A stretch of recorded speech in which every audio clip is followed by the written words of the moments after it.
Try that again. Good evening, everyone. My name is Jeff Wilson. I'm the Assistant Superintendent of Educational Services here in Arcadia Unified. I'm so thankful to see such a great crowd come up tonight. Last few years we have been coupling our Staff Development Day with a Community Engagement Night. It's been just fascinating to watch and see what happens. The last several years we've had some of our students meet with our speaker each time, just to get some insight onto how students feel about the district and about the work that we're doing. And there's always some amazing insights that come out of what we hear. So we're really thrilled to have you here tonight. Just real quickly, do we have any board members in the audience at this point? Just they might have snuck in, I didn't see them. Okay, great. What about our administration, our principals of our school? Raise your hand, guys. There they are. They're spread out kind of around. Thank you, principals, for being here. Any assistant principals or deans out there? All right, thank you guys. How about our amazing teachers? Any teachers out there? All right, I see some of you guys here. Counselors, psych, speech therapists, anybody else that helps support our students out there? Okay, see a hand or two, thank you. And then our district level administration, if you guys would just kind of raise your hand and say hello. A lot of people down here in the front and spread out. And I just want to say a special thank you to one person, and she's one of our coordinators and also our alternative ed principal, Lori McQuaid. Could you stand up and turn around and say hello to the crowd? Lori's responsible for most of what you guys will see tonight. Lori spends many, many hours in organizing tonight and tomorrow's event, so thank you so much, Lori, for doing that for us. Well, it was last February that I happened to attend an amazing conference in San Francisco on brain research, and I was looking for a session to attend, and I saw one that kind of sparked my interest on brain research and academic achievement. So I stepped in. It was a room about 1,100 seats, I think, very large banquet room. And most of the seats were taken. I found one against the wall near the back. I thought, I'll sit here for a minute and see if this is a good one. If it's a good one, I'll stick around. If it's not, I'll kind of head on out the side door. And as I sat there waiting for the speaker to arrive, more and more people poured into the banquet room, and the speaker came out. And I was enraptured immediately by what he had to say and how he said it. And we always joke about when we go to conferences that people vote with their feet. If the conference is interesting, they stick around and they engage. And I will tell you that as that hour unfolded, that room became so packed you couldn't move in it. And nobody left. And so as I looked at it, I said people were voting with their feet and they voted to stay. So I was very thrilled when we had the opportunity to invite Horacio Sanchez to be with us. So let me tell you a little bit about Horacio. Horacio Sanchez helps schools look into the science and biology and physiology behind what motivates and sometimes challenges our students most. I believe that after seeing him in San Francisco, I believe that his energizing presentation will speak to your mind and touch your heart tonight. Horacio Sanchez has utilized his training as an educator and clinician toward the education and treatment of children with severe emotional disorders. The Maladaptive Council Academy of Science recognizes him as a leading authority in emotional disorders and resilience. His approaches are not only based on sound scientific research, but have been the foundations of award-winning mental health and educational programs. Horacio Sanchez has been a teacher, a school administrator, mental health director, and consultant to the Department of Education in North Carolina, Pennsylvania, and some other states. Horacio's diverse education background has helped him to merge research, science, and practice. His latest book, which I highly recommend on Amazon, is The Education Revelation, How to Apply Brain Science to Improve Instruction in School Climate. And this book bridges the gap between neuroscience, psychology, and educational practice. It delivers what educators need, current and relevant concrete applications to use in classrooms and schools. So would you join me in welcoming Horacio Sanchez to Arcadia Unified School District and to the stage here at the Performing Arts Center.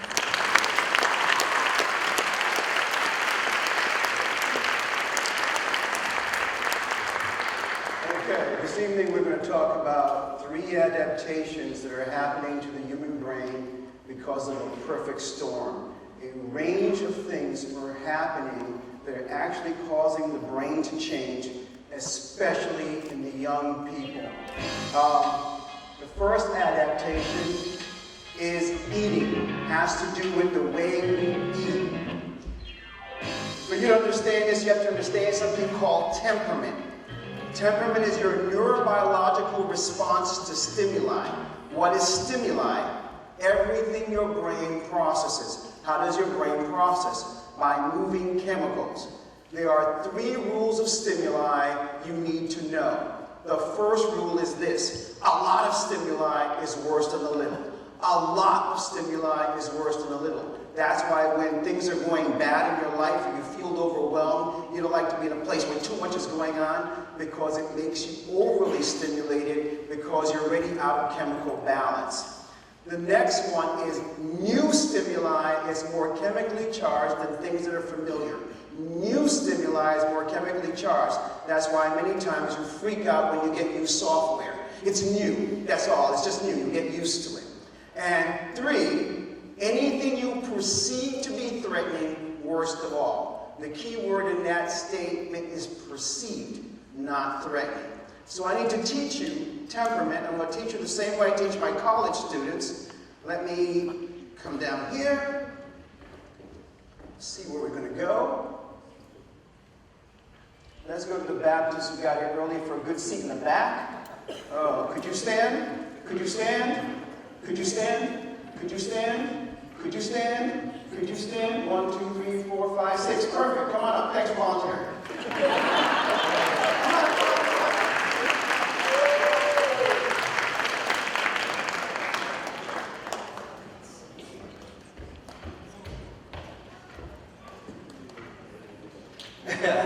Just come on up here.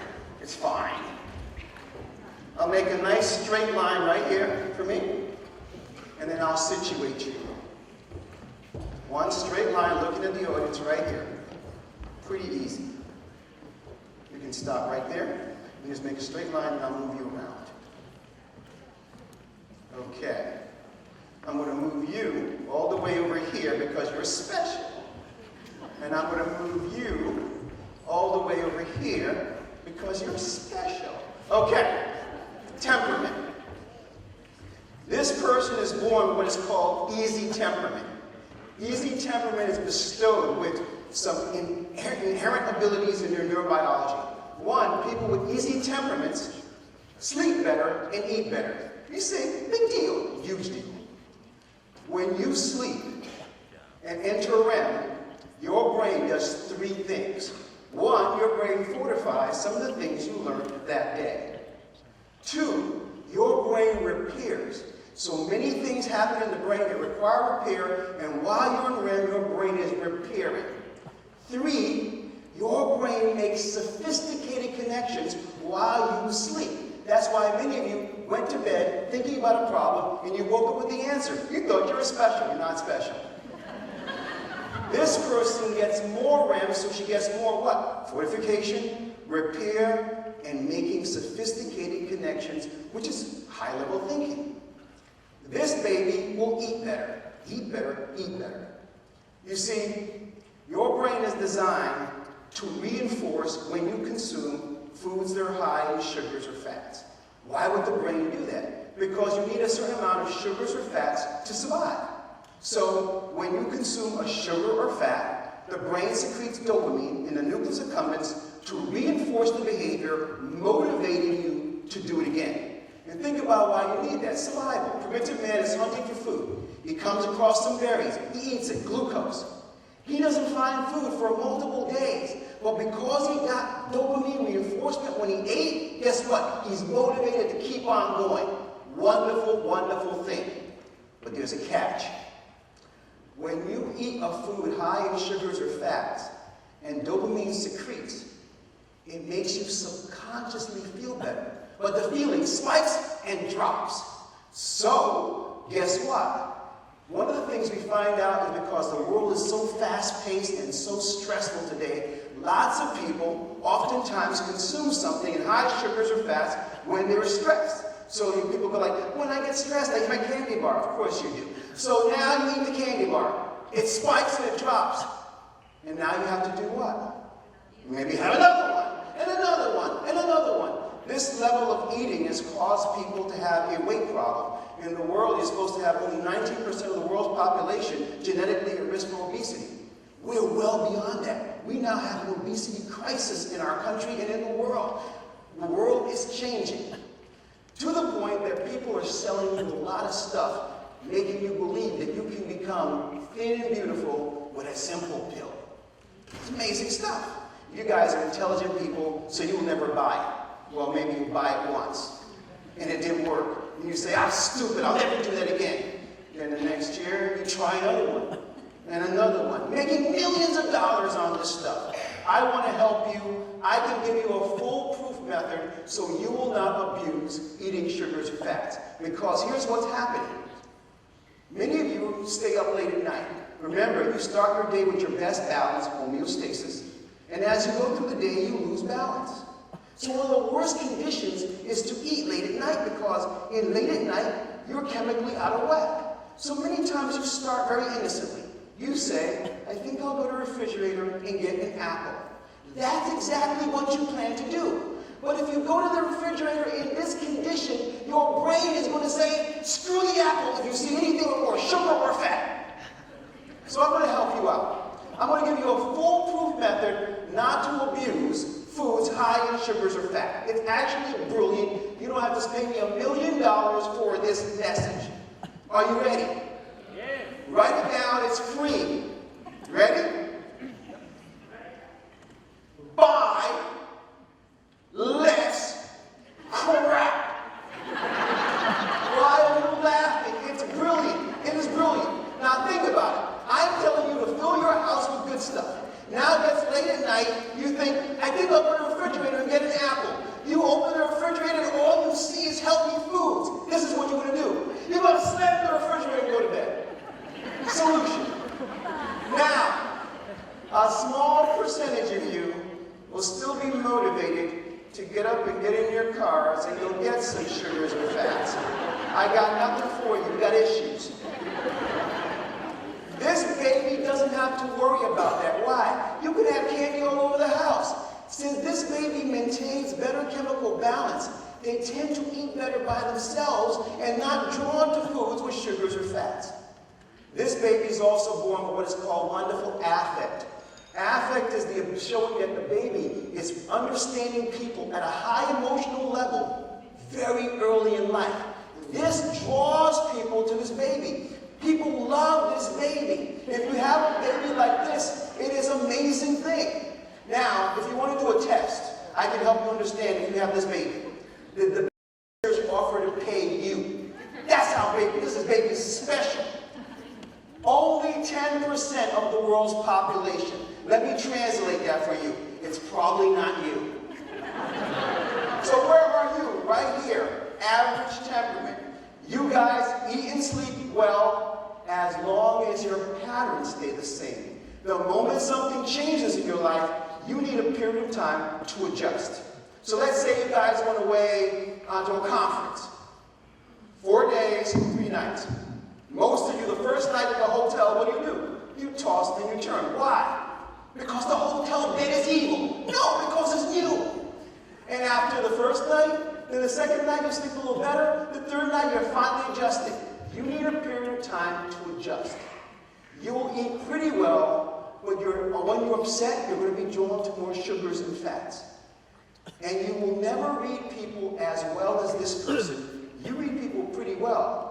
But she reads at an intuitive level, and you read fairly well as long as you're calm. All the way over here, we have what is called difficult temperament. How do we find out about difficult temperament? We put heart monitors on all the babies in the nursery. And a sadistic person comes in the room and goes, boom! All the babies cry. That baby, these babies, but this baby went, be quiet. The baby went higher, took an inordinate amount of time to come down. But when they came down, they never got to a complete resting point. That means this baby starts every day of their life with chemical imbalance. This baby will struggle with eating and sleeping. If this baby has wonderful parents that can give the baby structure and support, they can start to overcome that. But if they don't have that, they're in trouble. This baby is born with issues with eating, sleeping, but also something else. This baby is born with what is called flat affect. You are biologically hardwired to bond to who? Mommy. Screw daddy, mommy. Nature wants you to do what? Connect to mommy. This baby's flat affect starts to show that they're not even recognizing the cues that mommy gives and don't respond. This baby will struggle socially for the rest of their life unless someone intervenes.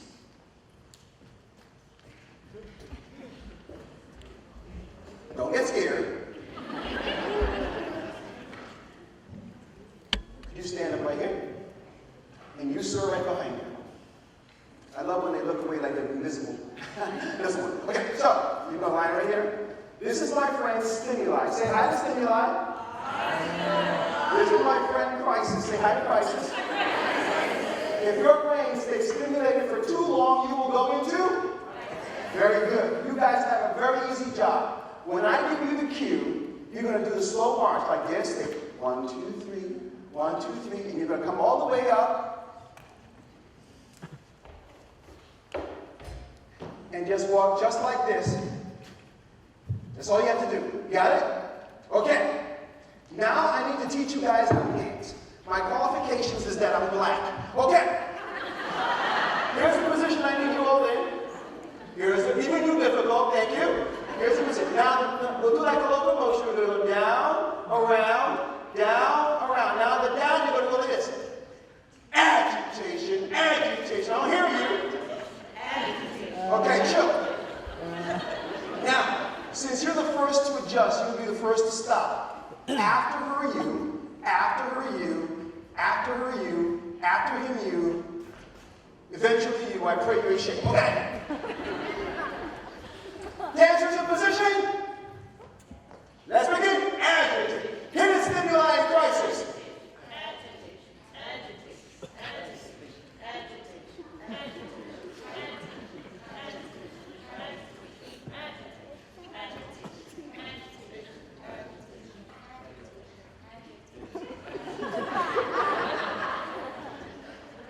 I didn't tell you to stop.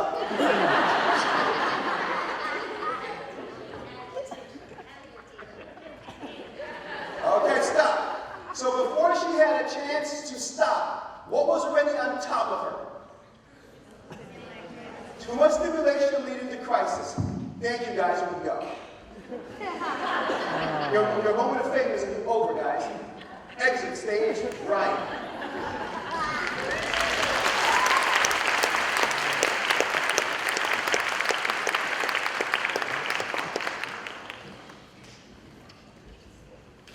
Temperament starts to tell us a lot about why we eat the way we do, and stress tells us a lot of things of why we're trying to act the way we do. If you live in a city environment, if you live in a fast-paced world, if anything's happening in your life, stress is happening. Many of your students are stressed. Your kids are stressed. The first thing you need to point out is this. Stress isn't the same for everybody. You can have the same stressor, and this kid, big deal. For this kid, might impact him a little. If you have a kid over here, devastating. Now over here, there are actually two temperaments. There's difficult temperament, and there's shy and anxious temperament. All the features are the same. They struggle with eating, sleeping, affect. The biggest difference is when overwhelmed, difficult temperament acts out. When overwhelmed, shy and anxious temperament internalizes. But both are highly impacted. So guess what? As parents, we have to start understanding the same thing can impact a child very differently. But stress has some impacts that you may not think about. So I want the best for my kid. I have my kid doing all of this extra stuff. They're going to practice. They're practicing stuff. They're going to things extra. They have a schedule that's full because you want the best for them. Lots of parents in this country right now do. And guess what we're finding? A lot of kids who have a lot of skills, they're going to be on Prozac. Here's what we know. Sometimes if we stress people too much, we get just the opposite of what we thought we'll get. How do we know this? Elizabeth Gould is in Princeton. She's studying something called neurogenesis. Neurogenesis is the human brain regenerating. So your human brain regenerates, and if you regenerate, you're losing cells, which cause this, and you're making new ones, which bring you back to balance. This is optimal. We need to be balanced to perform the best at our ability as humans. Now she found out something interesting. When you become stressed, a place called the hippocampus that regenerates new cells, which is also in charge of learning, will hunker down, stop regenerating cells until we get over the stress. Okay. So let's say you've been stressed for 2 weeks. Balance a little bit, roll back, not that bad. Let's say you've been stressed for 2 months. Now, imbalance a little bit more severe, roll back, a little bit more complicated. Let's say you've been stressed for 2 years. The imbalance is severe, and oftentimes in the road back, other things happen. If you stop regenerating cells, something else happens. The new cells are most likely to engage in new learning. So when kids feel overstressed, guess what? Their ability to learn starts to diminish. If you want to understand this in another way, think about older folks. One of the things that happens as you get older is your brain slows down regeneration. That's why more old people what? Don't want to do anything new. Because they're losing all the cells that want to do new things. But there's a group of older folks that still regenerate. Those are the ones who are what? Constantly doing new things to spark their brains to maintain a better level of homeostasis. So guess what? We start understanding. Your kids actually need some stress to motivate them, but too much is debilitating. And that becomes a problem because if you get to a pace that's too severe, depression happens, emotional imbalance happens. What can you do to protect them? Well, there are certain things we started to understand that we can do to help. One of them is avoid eating to cope with stress. Well, understand, our society is brainwashing us to eat about stress, isn't it? Have you been to a chick flick? I know you've been forced to go, guys. Chick flick. You're sitting in a chick flick, she gets dumped. What does she do when she gets dumped? She calls her friends, and they sit down and have what? A gallon of ice cream. The dude gets stressed, and they go home and they say, what? Man, I need a drink. Okay, you see? So we have this stress response. We should not be eating in response to stress.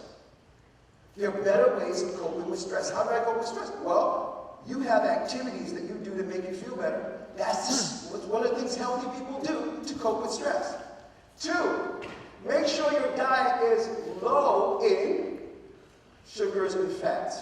Because the more you eat high sugars or high fats, the more you change your system. You see what happens is this. You eat too much sugars or fats, eventually the brain will change and lower the dopamine it makes. And lower the dopamine it makes. And lower the dopamine it makes, which will cause you to keep on eating more. But people who have low dopamine secretions are the people who are most at risk of addiction. So you change the structure of your brain, making you more at risk. And monitor eating and sleeping. Any parent in this room, I can give you a guarantee. The moment something goes wrong in your child's life, the first thing that will change will be eating and sleeping. Now, temperament will tell you what will happen. Some kids, when they're stressed, can't sleep. Other kids, when they're stressed, you can't get them out of bed. Some kids, when they're stressed, can't stop them from eating. Other kids, when they're stressed, don't eat and then will binge with high sugars or fats in a short amount of time. So you have a lot of powers to change eating habits to stop the brain's modification. Second adaptation has to do with this whole thing of empathy. Empathy. Now, what is empathy? Empathy is an automated function that happens in the brain. Empathy says, when I look at you when you're showing emotion, something happens in my brain where the motor neurons mimic what's happening in your body so that I have the same chemical experience, a little milder than you, so I can feel like you feel. So if you want to get a good idea of empathy study, they will bring in 2 women who are really close to each other. And one of them just went through something devastating. And they'll film it, and they'll tell the friend, just console your friend. And this is what we saw every single time.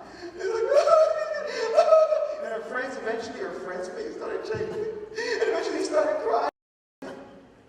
Empathy says we're having the same experience. How do we know about same experience? If I smile, the same chemical sequence that makes me smile is the same that you have when you smile. That means we share a chemical experience. Here's what we know about empathy. Empathy is changing. I'm back. Empathy is changing. For years, for a large period of time, consistent studies have looked at empathy rates of college students. That means you're actually checking some of the healthiest students in the nation. Empathy levels in the United States since the 1940s have been extremely high. Then about 30 years ago, for the first time in history, they started going down. But over the last 10 years, they took a nosedive. Wow, they're plummeting. They're plummeting. Oh my goodness. In the same time, 2 things started rising in our world. The inability to delay gratification and narcissism. Delayed gratification was kids had a great ability to do that. They started doing this and this. Narcissism was low. They started doing this and this. So what's happening? Well, one of the things we started finding out is sometimes wanting everything for your child without people having to ever wait for it doesn't allow you to develop gratification, delayed gratification. Kids and adolescents have to learn to delay gratification, wait for something, or work for something to get it. That is a healthy thing that helps the brain discipline. But the problem with this whole thing about gratification and this whole thing of empathy is our empathy is probably dropping because of too much communication through technology. Technology is great, but it should not be the only way we communicate. Now, the primary means of communication for most children and adolescents currently is what? Texting. But understand something. Your brain needs certain kinds of things to help you understand this. So I'll prove this to you. We are becoming lazy in reading emotional cues because we're taking the easy way out. You just had a rough week at work. It was a terrible, terrible week, but you guys got through it. After work, a couple of your friends come to you and say, man, what a week. Oh my God, it was amazing. Well, we got through it. We're all going to Rick's to get a drink. Now, you have 2 options. You can call your wife and tell her, or you can text her.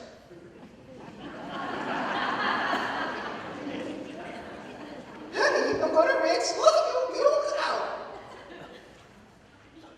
Because if you call her, your brain has to process what? The sound of her voice. How she's really feeling. Oh, I know that. I don't want to do that. Come on, think about it. On days when you really don't want to emotionally work, do you call your mother or you text her? You see the issue? So we're actually having more and more kids who are losing the ability of empathy because they're not spending enough time face-to-face communication. Now, empathy is involved in our social interaction. Empathy is also involved in learning, and empathy is also involved in regulation of emotions. I'm going to give you one example of each of these things. Now, empathy occurs in your emotional brain, and the part of your emotional brain is called the amygdala. Your amygdala reads facial expressions, hand movements, gestures, people's postures, and your tone of voice. Now, when you become emotional, your amygdala will take over face, hand, gesture, postures, and tone of voice. I'll show you. Let's think about your face. You have all these intricate muscular features that you're in full control of when you're calm. So if I say everybody here smile, you could all. If something really didn't bother you, you can even fake the smile. Your boss says something, you didn't really like it, but it didn't really piss you off. You can fake it. Good idea, boss. Now, in all the research, when real emotions happen, surprise, disgust, anger, the amygdala takes over facial expressions, and you are displaying it. And you can't help it. It's a hardwired response. I can prove it's hardwired. It happens every place. Okay, I'll prove it. Ma'am, did your mother teach you this? When you get upset, honey, make an ugly, angry face. Push up your brow, up your lips. Did she teach you that? Wow, you have a strange mom. Let me go to you, sir. No one has to be taught how to be pissed off. It just happened, right? You see little kids get upset. You didn't teach them the face. It's hardwired. So we know that. So there's certain things that we know when it comes to emotions. The amygdala picks up all of those things and produces it in social interaction. Interesting thing. When we mimic someone's facial expressions, we get insight to their feelings. But we also found out something, that if you change people's expressions, their experience changes. They feel differently. Have you ever been upset, and sometimes you're upset and you just want to stay upset? You have a good, mad on. You want to stay upset. And then someone cracks a joke, you laugh a little, now you're upset, you can't get upset again. Because you changed your chemical experience. So, I'm going to dedicate the next few seconds to changing your chemical experience.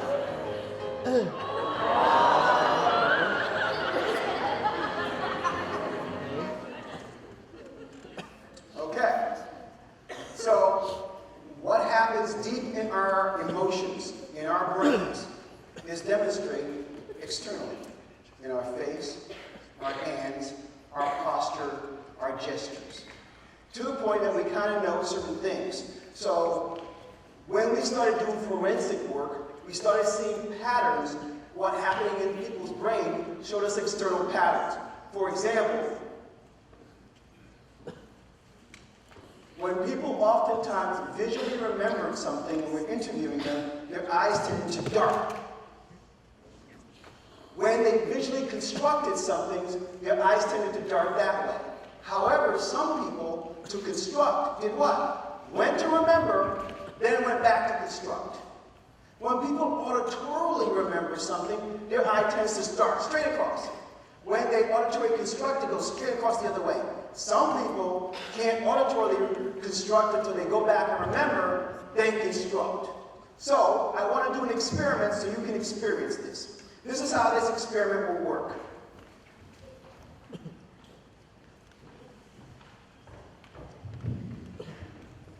Could you stand up with me? Yes. Everyone will partner up in your aisle, and you'll have two people facing like this. Then you'll have a leader. The leader will be the only person who looks at the screen. On the screen, there will be an arrow to tell you which way the eye is supposed to move. It'll have a question or two questions at the bottom. I want you, the other person doesn't look at the screen, the leader will look at the screen, read the questions to themselves, then ask the question to the person to look while looking at their eyes. You follow me? Now, after the one person's taken a turn, the other person becomes the leader. They will look at the screen, the arrow will tell them where the eye is supposed to go. They'll ask the question, and each of you will take 2 turns. Everybody with me? So everybody stand up and pair up. Have a partner, and pick a leader. Partner with a leader.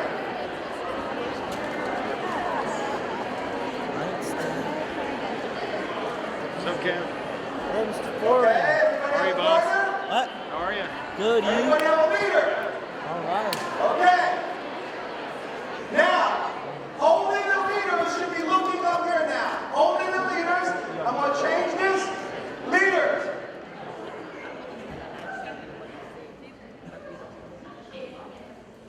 There's the arrow. There are your questions. Only leaders looking, not both people. Only leaders looking.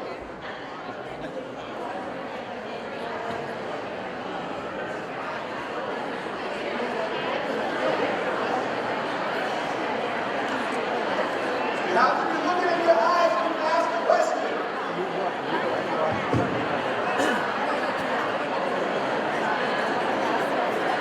Okay. New leader. Next leader. Okay. Only the new leader looking.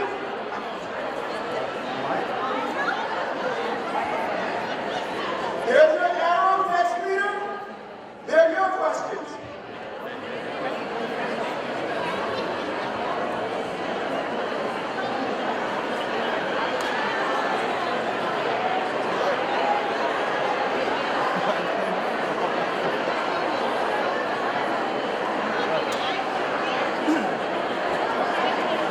Okay, you're switching. Next leader. Only the next leader looking.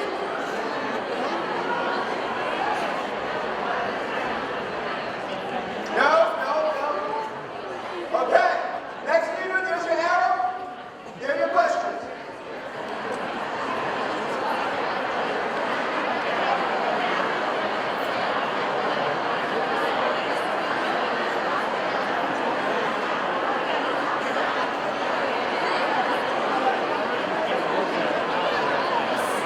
Okay, last one. Last leader. Only the new leader looking. There's your arrow. Here's your last question.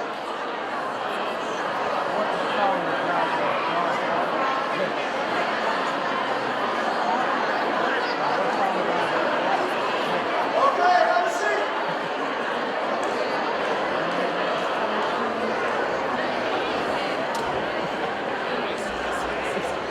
Now, some of you might have had a partner that the eye movement happens while they're blinking. If you did, I'm sorry, it's hard. You have to train extra for that. There are a few people who can train themselves to the eye movements would happen. We found that like snipers tended to lose the eye movement because of their training. So that can happen. The only other people that we kind of consistently found did not have the eye movements were psychopaths. So, if your person showed nothing, calmly move a couple seats over.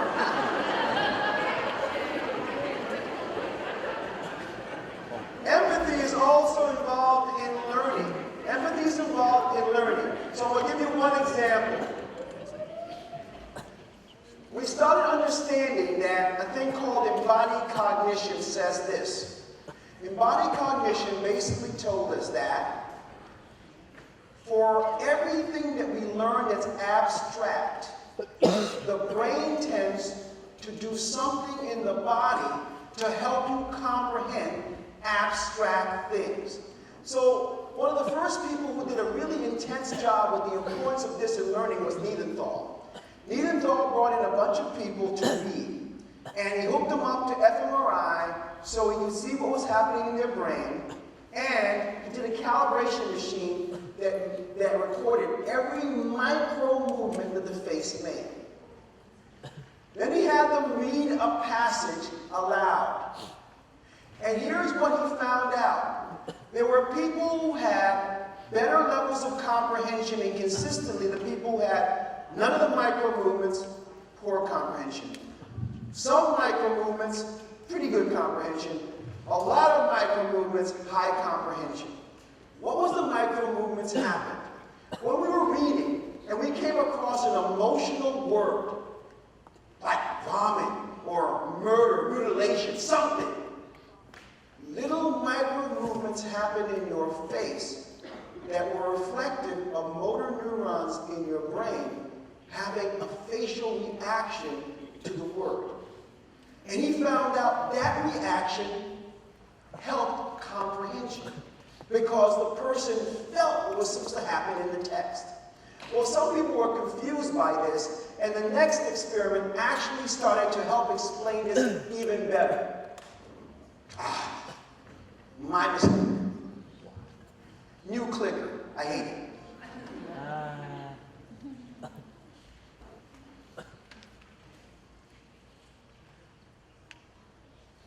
Here's where I want to be.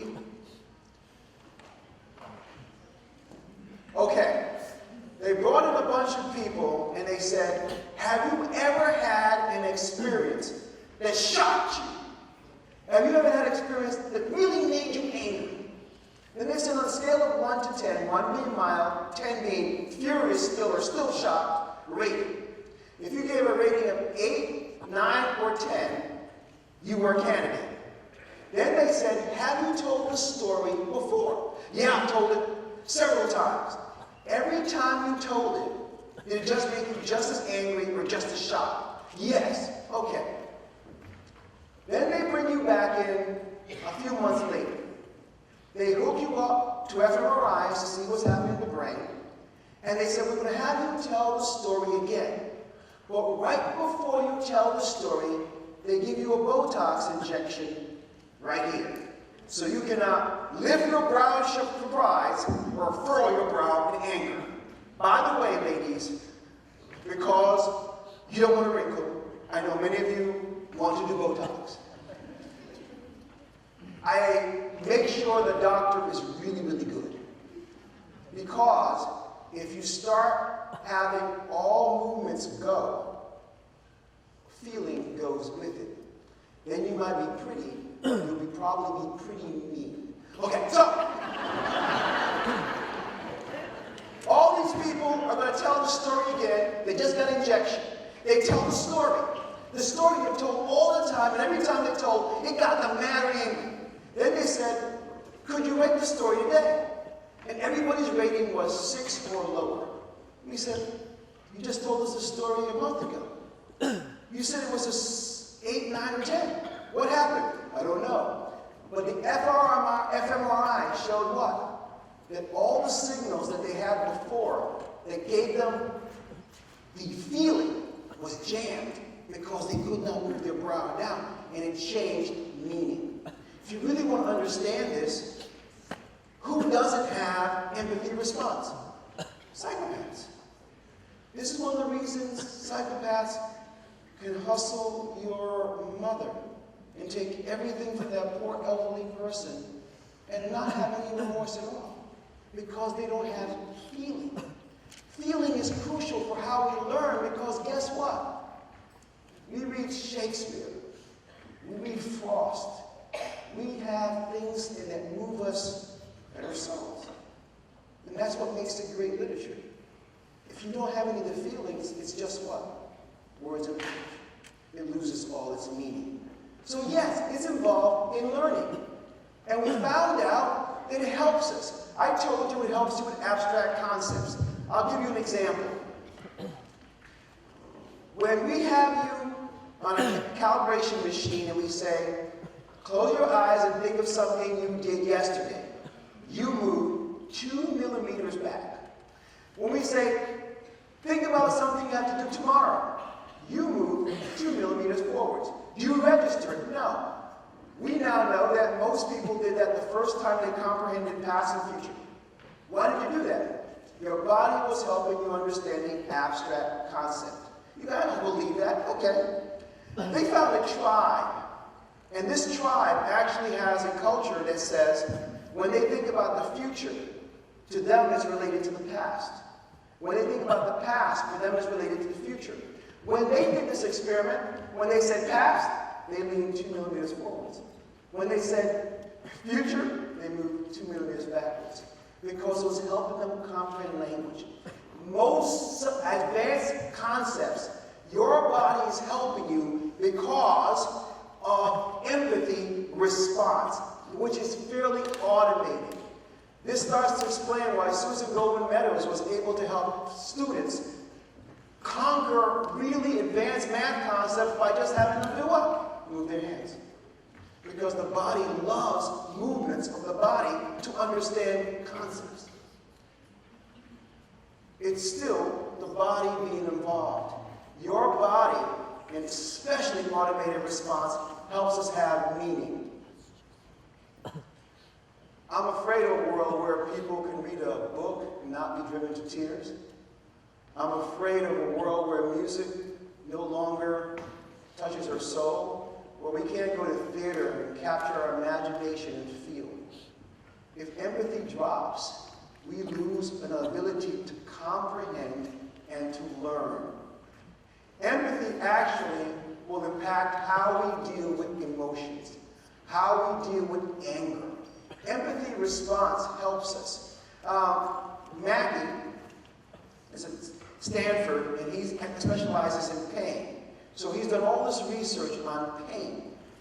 And while he was doing pain research, he started to notice how other people react to other people's pain. And it made him reach the conclusion, and he said this: if it wasn't for empathy, I believe man would have wiped themselves off the face of the earth because we could just be as mean as angry as possible. But the ability to have an empathy response makes us be sensitive to the pain of others. And he shows a lot of films to help people see and feel empathy response. So I'm going to give you an empathy response film.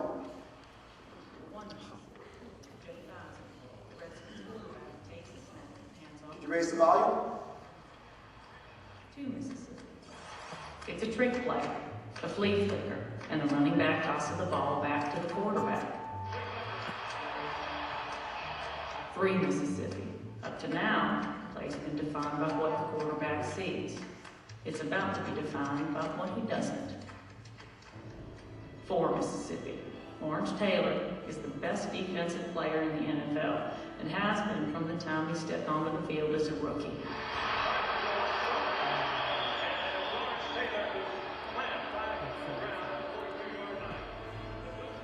He will also change the game of football as we know it. We'll look at the reverse angle one more time, and I suggest just having a screen just don't watch.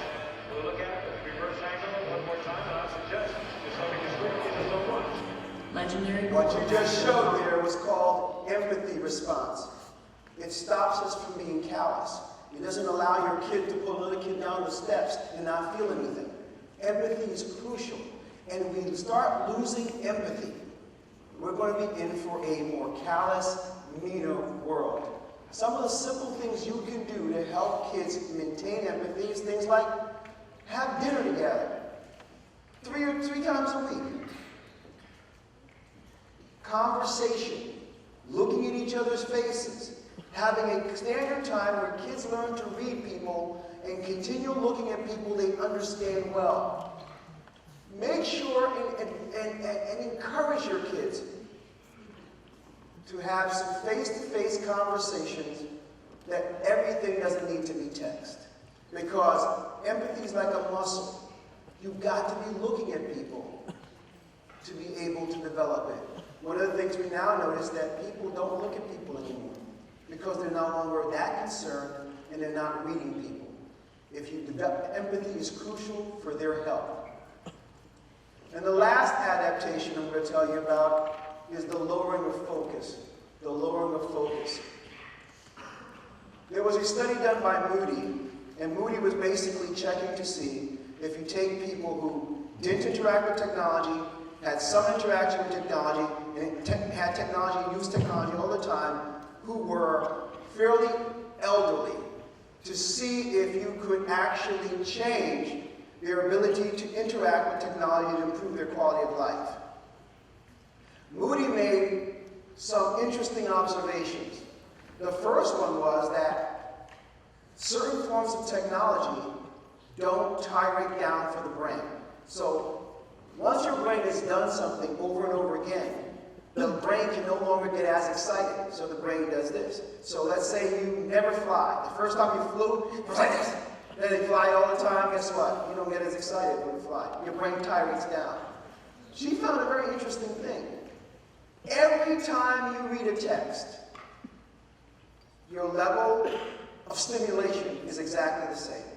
Every time you surf the web, every time you do an email, the level of stimulation stays exactly the same and never tyrates down.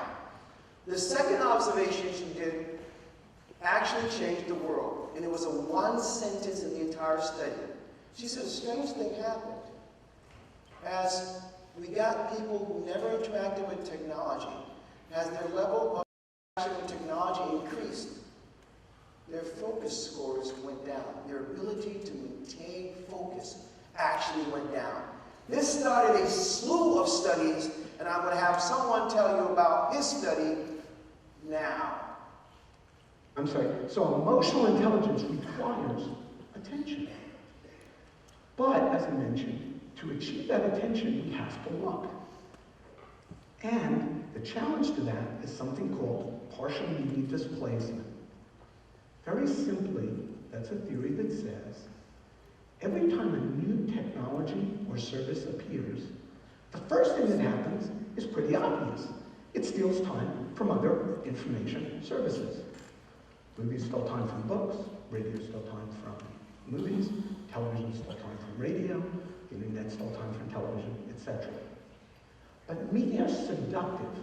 So after they steal time from other information activities, they also steal time from non-media activities. So our day planner gets more and more filled with media. But what happens when we run out of non-media time to steal from? At that moment, there was an inflection point in history. One thing that could happen was we said, okay, no more time to steal from non-media.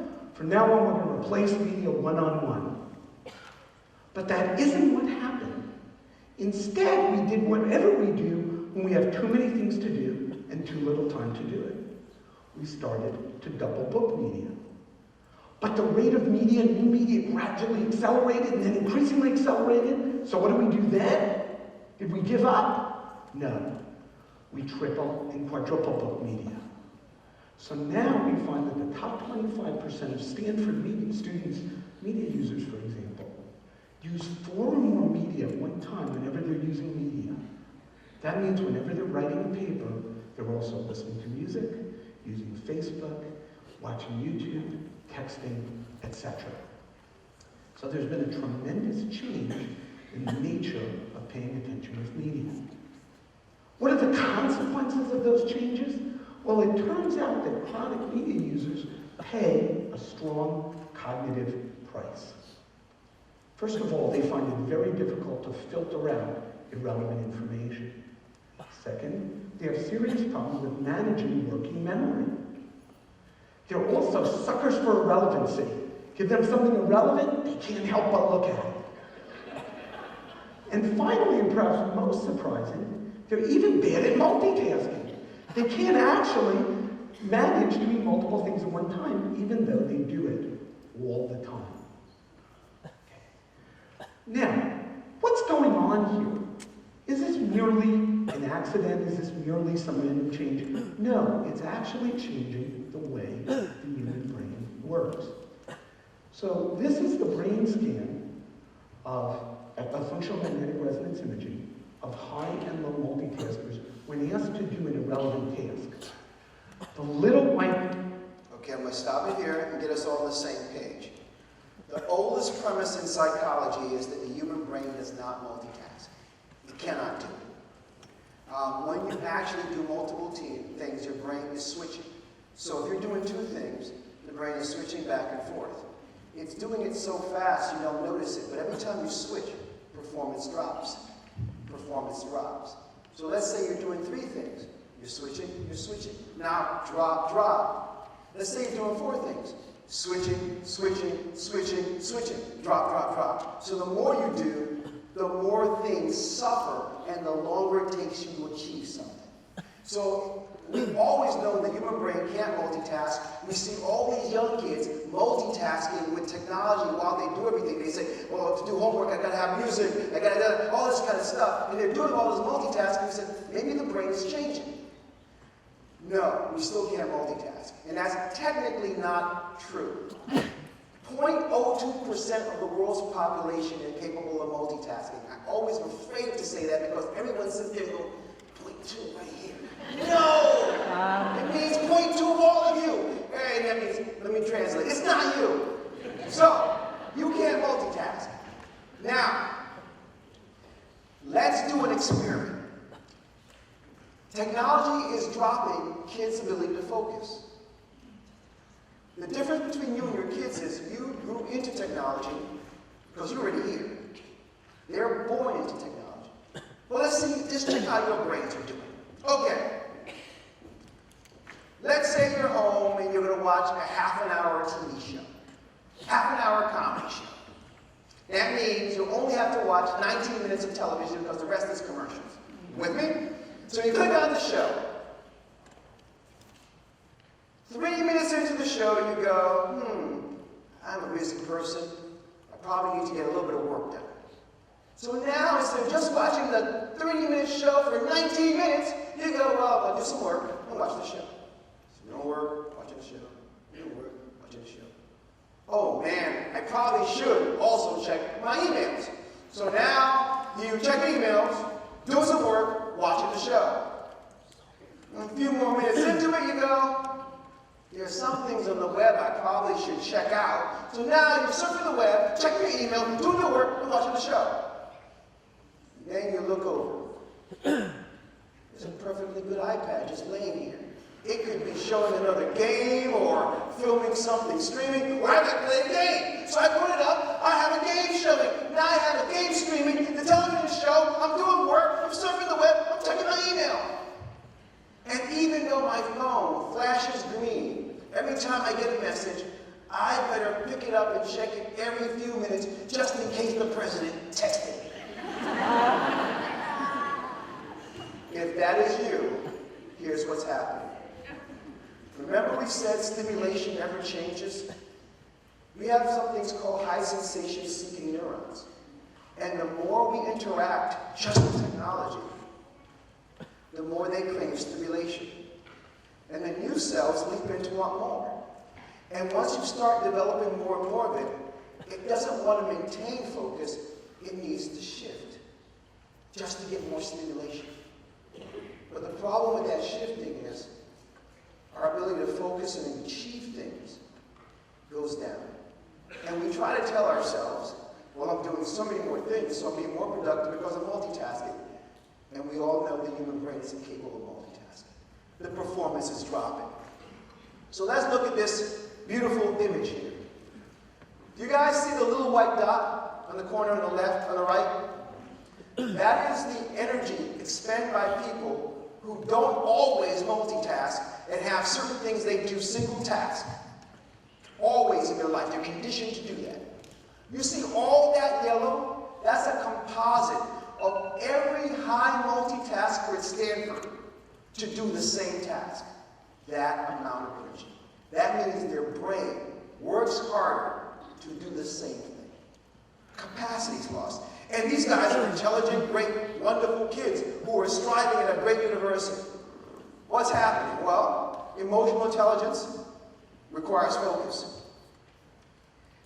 Technology folks are losing the ability to maintain single focus, and the human brain is actually changing. But I want to tell you a few changes that are happening that you should be concerned about. When it comes to dementia and Alzheimer's, the number of people who should have those things were pretty set figures. We know the percentage of people in the world that are genetically at risk. Those numbers are being blown out of the water by a lot of different things. But one of the things is the human brain is not aging as well for people who don't maintain single focus sometimes. You need 3 parts of your brain to be strong interacting for it to age well. The prefrontal, the parietal, and the insula. People who seem to maintain some single task activities in their life had those 3 areas better connected in their age as they aged, and their brain aged better. So one of the things we're trying to tell you is protect your brain long term, because you're going to live a long time and your risk is increasing because you can't actually do single tasks. The second thing is your performance and the things that you desire to do are at risk. One of the interesting studies took a group of Marines that were going to be deployed to a high-risk situation and split the group in half. Control group, other group. The other group got 12 minutes a day for 8 weeks of focused activities. That's all they did. Deployed them and tracked how that happened in the high-risk situation.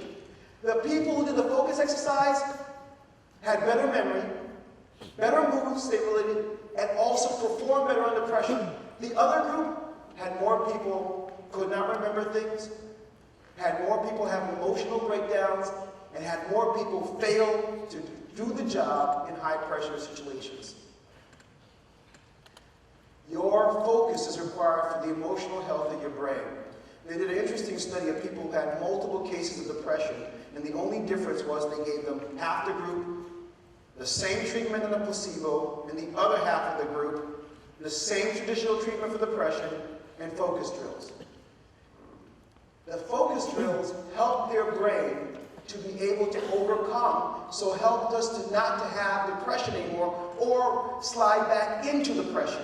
So it started to prove that what? The ability to focus has to do with an emotionally healthy brain. It helps people with anxiety. By the way, anxiety is the root cause of most emotional disorders. Your kids and you need focus to be emotionally healthy. Am I having you put technology back in a box? No. My company has a tech division. I love technology. I make a lot of money for technology. I want you to buy as much as you can, especially from me. But I want you to live well with technology. And the fix is not that hard. So what am I recommending? I'm recommending that you unplug 1 hour a day. No, it doesn't count when you're sleeping. Unplug. 1 hour a day. 2, if your brain is struggling to maintain focus, and you can't even watch a 30-minute show, you probably need to do some focus drills to get your brain back to where it needs to be. And 3, have a task you do that during that task, you don't let anything else interfere. For students, I used to tell them, if you got 6 subjects, pick 1 subject that you do only that subject and nothing else. But adults, we say, hey, are there times that you do something and nothing else? Quiet time. That simple changes will allow you to live well with technology into your later years. So, we talked about 3 adaptations that are actually hurting your students' performance. There's a change in the way we eat. There's a lower of empathy. There's a drop of focus.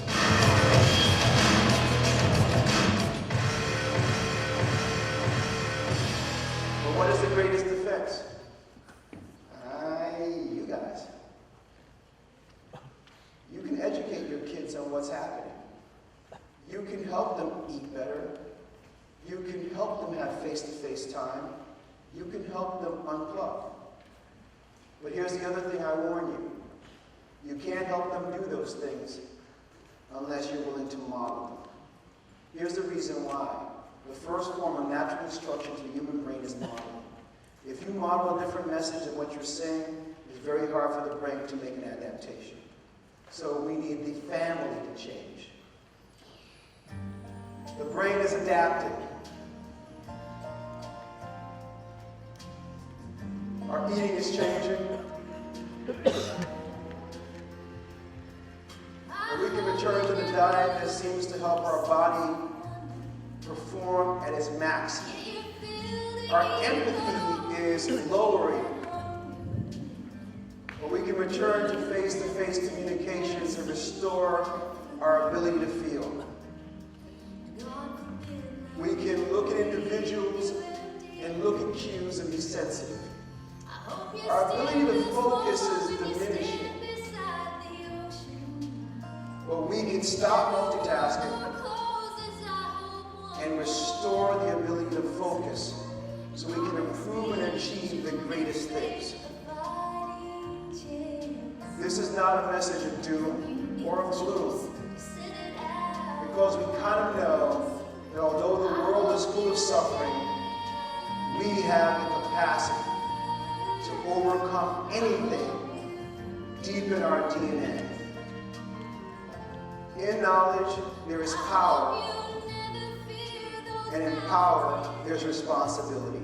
If you'd like to read some more of this stuff, the Education Revolution will further your enhancement of the brain. I encourage you to read something of the brain. This is infinitely better, but something on the brain. And keep on learning, because you need to understand what's happening with your kids. So at this moment, I will terminate my formal speech and entertain your questions. Thank you very much.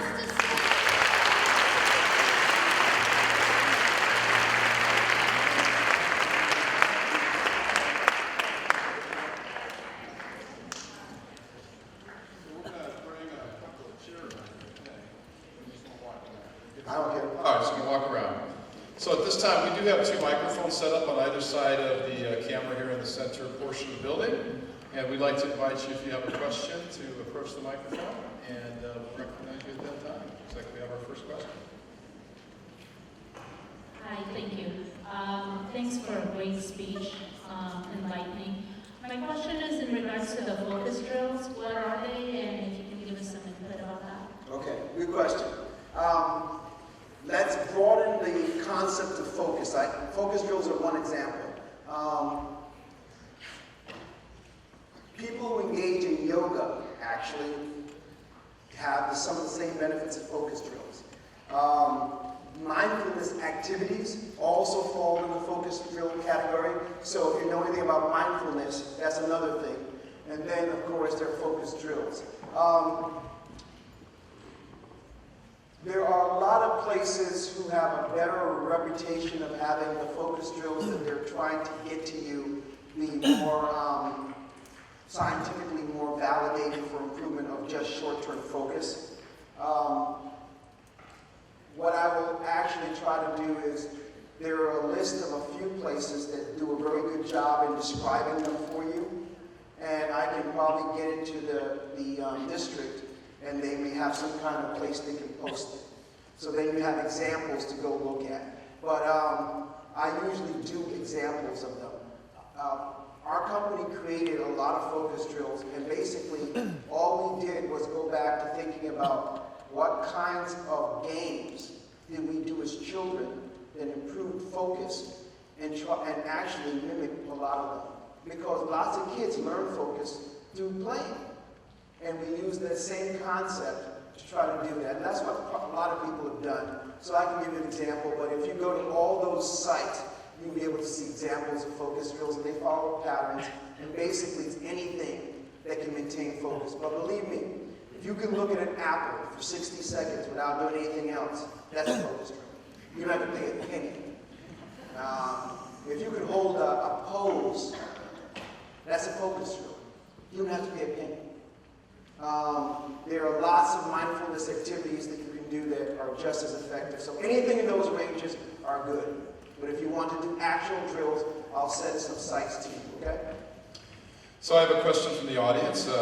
We know that you met with a cross-section of our students earlier this evening. So what did you learn from the students who you met with here from Arcadia? I learned that they're very nice and very polite. And they're fairly insightful. The interesting thing was that I actually believe that when people know, they modify their behaviors better. And one of the things I've always found about students is that when you give them information, you don't have to tell them what to do. Smart kids take information and start to figure out what they want their life to be. And we had a couple of kids actually say, I'm thinking about making some modifications. A great group of kids. Okay, once again, if you'd like to ask a question, go ahead and approach the microphone. How can parents intervene when they sense their child is overly stressed, perhaps with school or with life's activities? What's some ways they can intervene? We encourage parents to keep the rituals that your kids do with sleeping and eating. They become cornerstones. And if you don't have good rituals for that, design them. And when we talk about a ritual, if you have a kid who struggles with like sleeping and eating, make the ritual even richer. So for example, we have parents who have kids who have struggled with like ADD or hyperactivity, and we tell them, okay, an hour before you go to bed, lower the volume in the house, dim the lights, have the things the kid does before they go to bed be exactly the same. While they're doing the things to go to bed, play some music that lowers the heart rate, and then have them follow the same schedule. And if you can do that, the body starts to help you. And one of the other things you can do to help them is block out light, because that becomes really crucial. Your question, sir? Yes, I'm curious about what you think about brain training games like Lumos, where you can I have actually a two-part question. This is the first part. It's a tough place. The research is in and out, especially in some of the early sites. Some of the later sites have been doing more work while looking at fMRIs while people engage in it. What it seems to do is truly improves short-term focus. But if you think about the study I just showed you about Marines, what they did was similar kinds of activity, but they had the neural feedback right in front, so the Marines could tell when they were actually focusing and that their brain was improving in structure. We don't have anything to do that well yet, but there's good evidence that some of those things can help you, but not to the extent that they're doing. All I'm trying to do is, that is one of the components you need to do to restore focus. And so all the other things we mentioned, just being unplugged for an hour, doing single task activities, those are crucial. And then if your brain has lost some focus, drilling it to stay focused on one thing doesn't hurt. And my second question is kind of a softball one. It's a question that I know a lot of people are probably wondering about, which is a lot of students really do focus quite well on things like League of Legends and other such games. And what kind of focus issues do those types of all-engrossing video games bring up in terms of focus? That is not just merely focus, that's focus and reward. Okay, so if I do something that has me achieve and I feel success, dopamine secretes to motivate me to feel it again. That means I can get hyper-focused, but also means I can have a desire to do it more often. So there is a level of that will be focused. But beyond that, there's a level of that becomes somewhat, has some of the elements that we call addictive.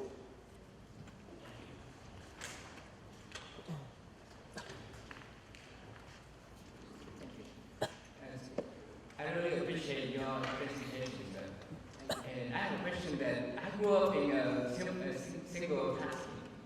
Right now, I cannot read and listen to the music. If you turn on the music, I can sound to you. However, I found nowadays the kids are used to multitasking. My daughter, for example, if she doesn't turn on the music, she cannot study. That's what she told me. Right. So I thought the life has changed. Would you comment on that? Yeah, well, the research showed your daughter is wrong. The research said your daughter is conditioned not to stay singular. She needs to keep on moving around. So she's still doing work, but she's doing it, if she can do it singular, that work would take less time and she would actually do it better. But also, let me also do another thing. Whenever something is truly, truly, truly important to people, they tend not to multitask. Have you ever seen a girl talk to a friend about a breakdown? Oh my God, what's happening? He's not going, wait a second, I have to check this text. No, oh my God, single task. Have you seen a guy in a basketball game at a crucial time shooting a free throw and taking a text message? No, things that are important we focus on. Things that become somewhat mundane and trivialized, we tend not to. She's conditioned in the same way a lot of the adults in this audience are conditioned that they can't sit and do something, so they just keep on adding to what they're doing. You're telling yourself still, you're being multi-focused. So it's conditioning to overstimulation. But everyone kind of knows when things are really important, people tend to single task. So she's just conditioned. Sorry. And I'm sorry to your daughter that he's going to be on your case.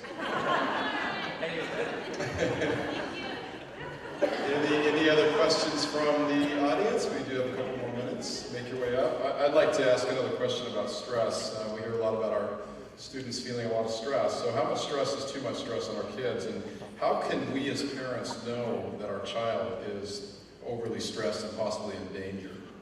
The reason we did temperament was to tell us that stress levels are different for everyone, depending on your temperament. So you got 3 kids. Now, temperament is not hereditary. It is random. So you can have 3 kids with all different temperaments. You've got to be able to your temperaments and know what level of stress they can deal with. Your indicators of too much stress is kids who start to struggle with eating and sleeping and have dramatic shifts up and down in mood are some of the best indicators for too much stress. And melancholy or breakouts of melancholy and anger show even further down the road that there's too much stress.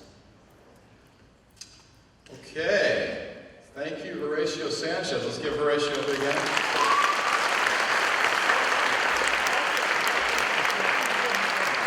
Okay, we have one more question. I'll share here. I work at an educational institution, higher ed, finding that the students now that are coming to our institutions these days not prepared to be able to develop relationships with each other. And you know that in the home, we can control that environment, but at the institutions and lower schools, as we're looking at, are there activities in the classroom that can help them develop relationships that we know they are going to help with? Yes. What have you done there? Because it's not, Okay. students aren't coming prepared to have strong relationships with each other. If empathy is dropping, relationship is dropping, and that's what he's talking about, are the things you can do. Yes, you can train relationship skills just like you can train empathy. We actually, that's one of the things we're going to talk, that's in our discussion with the staff tomorrow, but we actually put in the curriculums empathy, relationship lessons to help kids just learn what happens when we meet people, how do we develop things, what do people need to connect to us, and when we give people the information, and then just have some degree of practice, they learn that stuff very well. It serves them very well because one of the things people struggle with is meeting new people, those are skills you develop, and we miss some of that because of the empathy dropping. So yes, we recommend that you start training early, and we actually show people, we have a film that showed that we taught kindergartners in 10 minutes how to do this very proficiently on film. And it was amazing. So it's not that hard to teach, but we need to do something about it to counteract the empathy issue. Yes? Great question. Okay, cool. So on behalf of our superintendent, David Van Osdol, Dr. Van Osdol is down here in the second row. We want to thank you for being here this evening. It's a great turnout, and by you being here, it really reinforces the value of this. And once again, I want to thank Horacio Sanchez. Good evening.